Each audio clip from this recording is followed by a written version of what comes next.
Hi guys, so today I'm going to be showing you how to read willyweather.com. Willyweather is a really good website to show weather, wind. Let's type in willyweather on the browser, willyweather.com.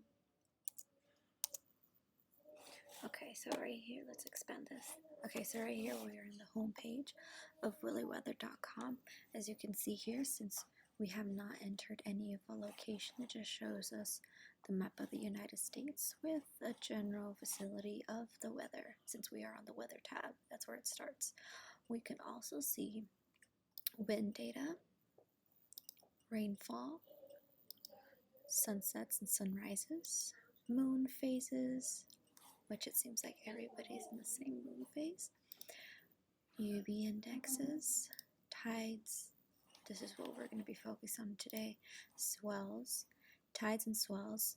A note that they can only be seen, the data can only be shown in a beach city, not in a city like Northridge or a state like Arkansas or something. So today let's focus on looking at the tide data to see how, when, and what's the best time to visit, either when and where to visit a tide pool, or if you want to compare data, if you want to data collection and comparisons to other beaches, to other cities. So let's see. Let's put in White Point Beach. I'm putting in White Point Beach because I'm familiar with that tide pool. So okay, so we're at the weather tab. Let's move to the tide tab. Okay, so the first thing we see here is the graph. So this purple shading that you see here is nighttime. The white shading you see here is daylight. And the yellow shadings you'll see here, it's either sunrise or sunsets. So twilight. Okay, so, and now we can see that this graph is plotted with the x and y axis. So the x-axis is the interval of time in either hours or minutes, and the y-axis is plotted in the length of the tide. So right here we have, if we put our cursor away from the graph, we have 3 feet, 8 feet, or 13 feet. Now we can change the feet in unit settings here to tide height to meters, but let's just keep it on feet. Okay, so we have it on feet. Okay, so WillyWeather, the tide app starts on a 5-day span. So we have Wednesday, Thursday, Friday, Saturday, and Sunday. But we can also see a 1-day span, which is today, and a 3-day span, which is just Wednesday, Thursday, and Friday. So let's look at the 1-day span.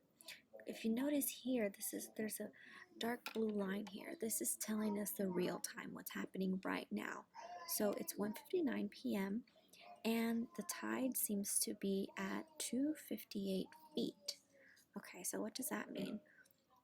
Well, as we can see here, that we are moving in this direction. Like, see, as you can see that how the tide is plotted, it is like in a wave-like fashion.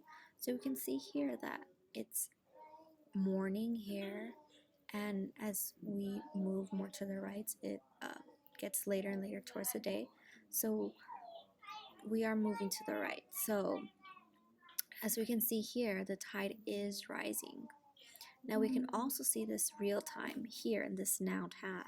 This Now tab, we see that it's 3.1 feet right now, and the tide is rising. As we can see on the graph, it's rising. The next highest tide, this highest tide here, is in 3 hours and 47 minutes. And the next lowest tide is going to be right down here in about 10 hours or so. You can check about here. We're in the next day. Okay. So now, if you want to see, if you want to change the date on which the date you want to see the tides, you can jump to the date. Let's say I want to see it on my birthday.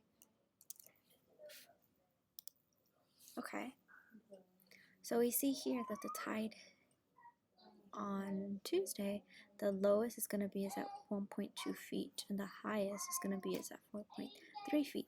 It's not really the best time to go tide pooling at this time. Usually the best time to see tide pools, really good tide pool, is below 0 feet, so in a negative area. So if we look at in a 5-day span near my birthday, so yeah, the lowest 1.2 feet. It's not the best. So this one gets a little low, but 0.9 feet, but I wouldn't want to go in the middle of the night. Okay, so now that we have that, we can also go back to our current time. We are now here. Okay, now if you want to get more data, plot more points into this graph, or compare it to another beach, let's go to opening graphs. Now we just expanded our graph a little bit bigger. We can so we have here full width graph. So we just expanded our graph. Now we can add more plot points here. We see more plot points. You can add the temperature forecast. This is a forecast for today. We could see the real time. So this is what the temperature is right now there. You could do wind forecast. Look at the wind, pretty nice. You can see probably a correlation with that. You can add more or you can take away. So we can either uncheck these,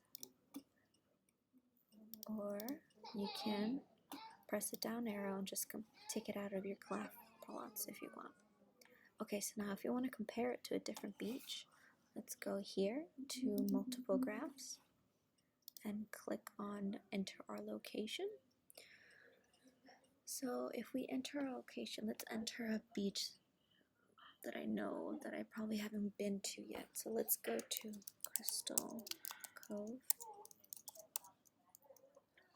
in Orange County. It's a nice beach known for their tide pooling.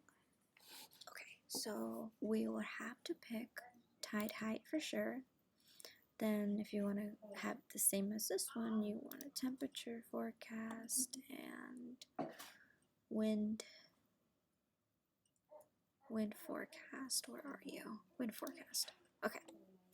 And then we just add her to our graph, and as you can see, this is now a different color just so we could stand out.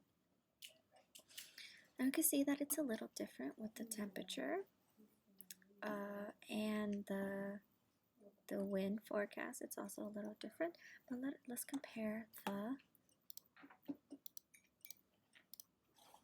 just the tide height.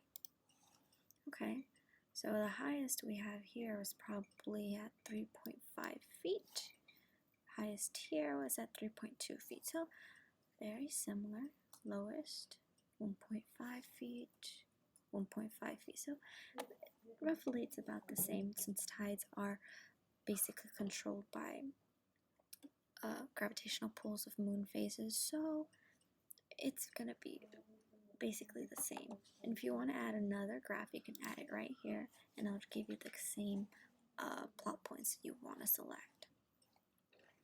Okay, so this is how to read a tide graph, how to get your graph comparisons and collect data if you need to. Alright, so I hope you learned something today. Thank you.